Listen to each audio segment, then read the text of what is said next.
నా భార్య, నా పిల్లలు, నా తల్లిదండ్రులు అందరూ కూడా దీని ద్వారానే ఈ పాపకు నేను ఏదైతే దొంగతనం చేసుకోబోతున్నానో దాని ద్వారానే సో మా యొక్క కుటుంబం అంతా నడుస్తుంది.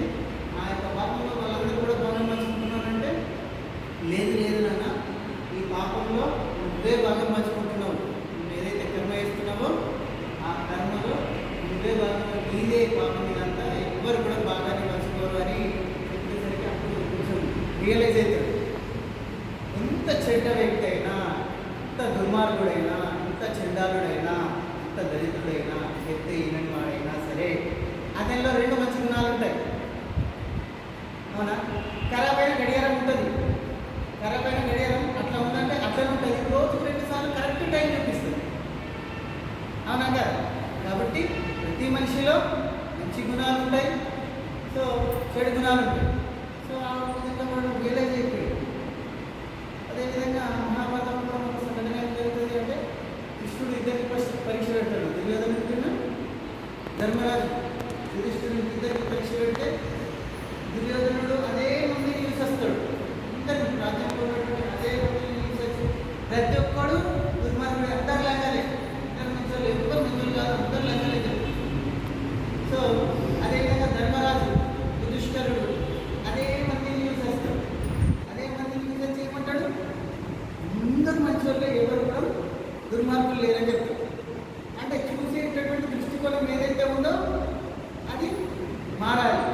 అవునా కాదు? సో కాబట్టి ధర్మరాజు ఏ దృష్టితో చూసిండు? ధర్మరాజు యొక్క దృష్టి ఏంటిది? దుర్మార్గుడు, విలన్. అవునా కాదు? సో ఆ విధంగా అలాంటి గుణంతో చూస్తే అందరూ కూడా అదే విధంగా కనిపిస్తుంది. అందరిలో దుష్టులే ఇచ్చు ధర్మరాజు దుర్యోధనుడు. అదేవిధంగా ధర్మరాజు ఏంటిది? మంచివాడు.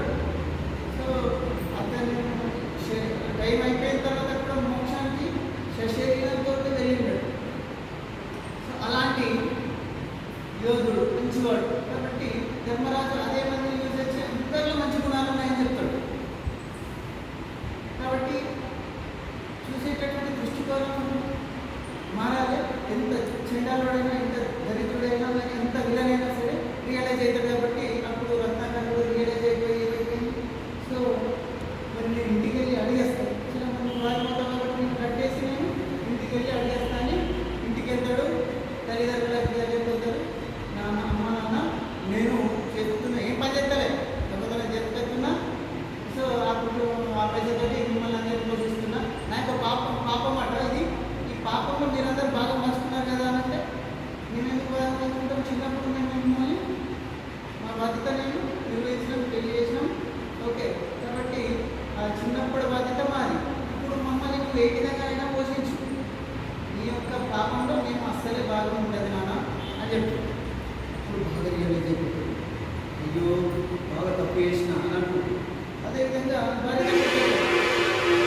దగ్గరికి వెళ్ళి నేనైతే ఈ విధంగా దొంగతనం చేసి తీసుకొస్తున్నా, పాపం కూడా తీసుకొస్తున్నాను.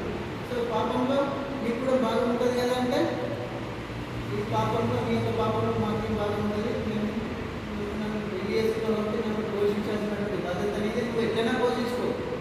సో కాబట్టి నీ యొక్క పాపంలో మేమేం బాగుండలేదు, నాదేం బాగుండలేదు అంటే ఇంకా బాగా బాధపడతాడు. పిల్లల దగ్గరికి వెళ్తాడు. సో పిల్లలు కూడా అదే విషయం చెప్తారు.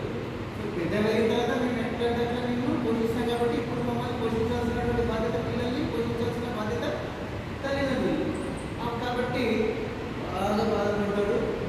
వస్తాడు నాన్న దగ్గరికి వచ్చేసి మరి ఎట్లా సొల్యూషన్ ఎట్లా అని.